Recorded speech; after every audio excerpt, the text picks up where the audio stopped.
Hi, brothers and sisters. How are you doing? It's been a little while.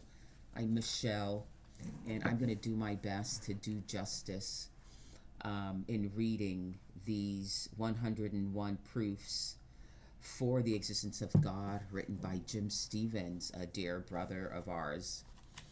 So, I'm going to be reading number 85, and it's called Spontaneous Generation.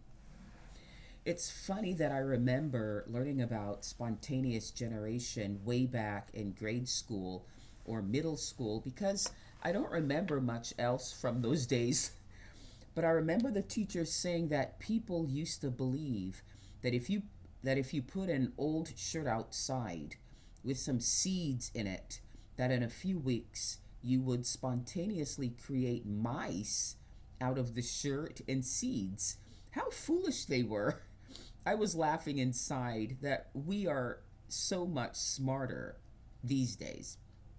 As a matter of fact, spontaneous generation is known to have been believed as far back as the 4th century BC and up until the middle 1800s. It was famously explained by Aristotle. Let's see what he says. So, with animals, some spring from parent animals according to their kind, whilst others grow spontaneously and not from kindred stock. And of these instances of spontaneous generation, some come from putrefying earth or vegetable matter, as in the case with a number of insects, while others are spontaneously generated in the inside of animals out of the secretions of their several organs. And Aristotle wrote this in his book, History of Animals, Book 5, Part 1. Spontaneous generation is the belief that life can be created in a very short period of time, almost spontaneously, if given the right conditions. Here are some examples. For example, a 17th century recipe for the spontaneous production of mice required placing sweaty underwear and husks of wheat in an open mouthed jar, then waiting for about 21 days, during, during which time it was alleged that the sweat from the underwear would penetrate the husks of wheat, changing them into mice. Although such a concept may seem laughable today, it is consistent with the other wildly held cultural and religious beliefs of that time. Many believed in spontaneous generation because it explained such occurrences as the appearance of maggots on decaying meat. Crucial to this doctrine is the idea that life comes from non life with the conditions, and that no casual agent is needed, for example, a parent. Such hypothetical processes sometimes are referred to as abiogenesis, in which life routinely emerges from non living matter on a time scale of anything from minutes to weeks, or perhaps a season or so. It was not until 1859, because of an ingenious experiment by Louis Pasteur, that science began to realize that life does not occur by spontaneous generation. In 1864, Pasteur came up with his declaration that all life is from life. It has become known as the law of biogenesis. The law of biogenesis attributed to Louis Pasteur is the observation that living things come only from other living things by reproduction. For example, a spider lays eggs which develop into spiders. That is, life does not arise from non-living material, which was the position held by spontaneous generation. This is summarized in the phrase, all life is from life. A related statement is, all cells are from cells. This observation is one of the central statements of cell theory. For more than 100 years, biologists have taught that spontaneous generation of life from non-living matter was disproven by the work of Redi, Spallanzani, and ultimately Pasteur. This work was so conclusive that biology codified the law of biogenesis, which states that life only comes from previously existing life.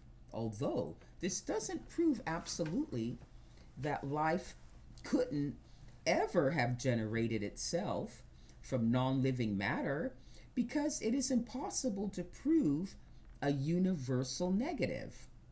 However, the law of biogenesis is just as solid as the law of gravity. Even though we accept the law of gravity, we cannot prove that if you continue to drop apples forever, that at one point, one apple may not fall. Spontaneous generation is the incorrect hypothesis that non-living things are capable of producing life. Well, we seem to have a dilemma. Evolutionists want us to believe, as they do, that a long time ago, life suddenly and spontaneously sprang from chemicals. That would seem to contradict the law of biogenesis and all established science since the 1850s. Atheists and evolutionists are clever folks, of course, and they know they have a problem. Namely, there is no such thing as spontaneous generation, even on the bacterial level.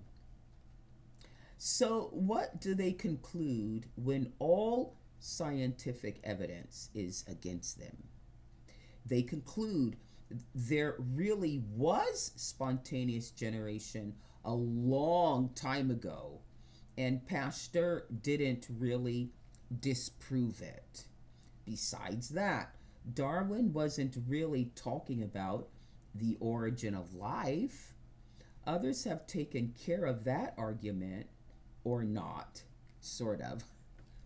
Here are some of the kinds of things they say. So we must ask, what did Pasteur prove? Did he prove that no life can ever come from non-living things?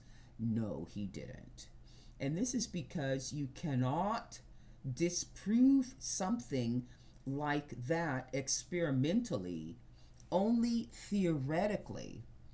And he had no theory of molecular biology to establish this claim. What he showed was that it was highly unlikely that modern living organisms arose from non-living organic material. This is a much more restricted claim than that primitive life once arose from non-living, non-organic material. 1. Pasteur did not disprove the origin of life by natural means, and the saying, all cells from cells, was not intended to cover the initial period of life on Earth.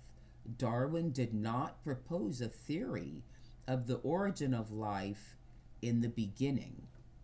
Evolutionary theory was not proposed. Number 2, evolutionary theory was not proposed to account for the origins of living beings. Only the process of change once life exists. However, many have thought that the theory of evolution logically requires a beginning of life, which is true. Of those, many have thought that a natural account of the origin of life is necessary, and some have proposed models which have borne up or not as research proceeds. So what did Darwin really prove? Using this reasoning.